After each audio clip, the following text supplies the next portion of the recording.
আসসালামু আলাইকুম বন্ধুরা। আজকে দেখাবো যে এই যে বিল্ডিংটা দেখতেছেন, এই দেখাও, এই যে বিল্ডিংটা দেখতেছেন না, পুরোটা ঘুরে দেখাও না।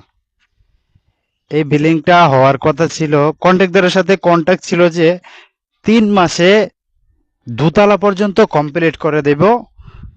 কিন্তু আজকে দেখা যাচ্ছে যে 4 মাস হয়ে গেছে গা। কিন্তু এই যে দেখেন 4 মাসের কাজের অবস্থাটা দেখেন, এখন পর্যন্ত একতলাও কমপ্লিট করতে পারে নাই। একতলা সেন্টারিং এর কাজটাও কমপ্লিট করতে পারে নাই, ঠিক আছে? তো সেন্টারিং এর কাজের জন্য কিন্তু সব আমরা কিন্তু টাকা পয়সা সবকিছু দিয়ে ফেলছি, ঠিক আছে? সেন্টারিং এর টাকা, এই যত টাকাই লাগে আমরা টাকা দিছি, কিন্তু ওরা ওরা সেন্টারিং এর মালগুলো এখন পর্যন্ত আনতে পারতেছে না। আজকে 15 দিন যাবত এই অবস্থা, ঠিক আছে? তাহলে দেখেন, এই যে 15 দিন যাবত এই অবস্থা কাজের, কিন্তু সেন্টারিং এর মালগুলো পর্যন্ত এখনো আনতে পারতেছে না।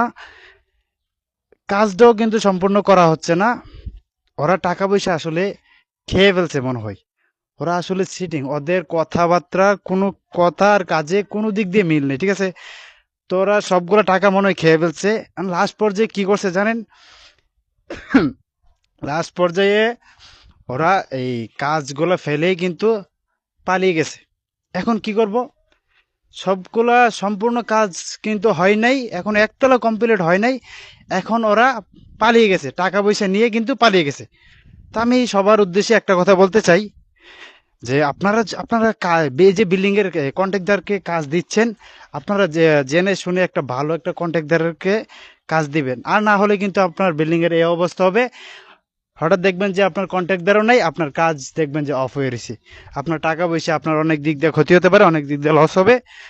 তো আমি বলতেছি যে এখানে কন্ট্রাক্টরের যত দোষ আছে ঠিক আছে, কিন্তু মালিকের সবচেয়ে বেশি দোষ। কারণ ও একটা ভালো কন্ট্রাক্টর দেখে শুনে কাজ দেয় নাই। একটা চুর অথবা বাটফার বলেন, চিটিং চিটিং বাটফার কন্ট্রাক্টরের কাছে কিন্তু কাজটা দিছে, ঠিক আছে?